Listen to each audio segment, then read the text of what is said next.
நான் ஒரு பாடல் வந்து நானும் பாஸ்டர் பிரான்சிஸ் 2 பேரும் சேர்ந்து ஒரு பாடல் எழுதியிருக்கோம். பாஸ்டர் பிரான்சிஸ் சேர்ந்து ஒரு கீதை நான் சின்ன வயசுலேருந்தே பாட்டுங்க எழுதி நிறைய பாட்டு எழுதுது. அதுக்கு நாங்கள் எழுதின ஒரு பாடலை இடத்துல பாடுறதுக்காக நான் பாடல் வேண்டாம் முடிச்சலாம் நினைச்சோம். நம்ம கூட ஐயா அவர் தான் வந்து பாடலாம் கேட்டதுனால பாடும். தேங்க்யூ. ஹல்லேலூயா. ஹல்லேலூயா. எல்லாம் சோர்ந்து போயிட்டீங்களா? எல்லாரும் சோர்ந்தாகிட்டீரா? யாரும் சோர்ந்து போயிட்டீங்கன்னு சொல்லுங்க. யாரும் சோர்ந்து போனீங்களா? யாராவது சோர்ந்தாகிட்டீரா? யாரும் சோர்ந்து போல நினைக்கிறேன். ஆனால் நீங்க கையை நல்லா தட்டும் போது நம்ம பாடலோடு நம்முடைய நாமத்தை மகிமைப்படுத்துவோம். ஹல்லேலூயா.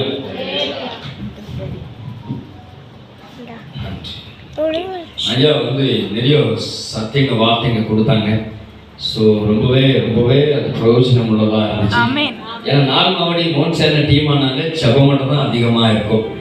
வார்த்தையும் ஜபமும் கலந்துருக்கும். அதே போல திருப்பத்தூர்ல இருந்த மாதிரியே ஒரு அனுபவத்தை இந்த நாள்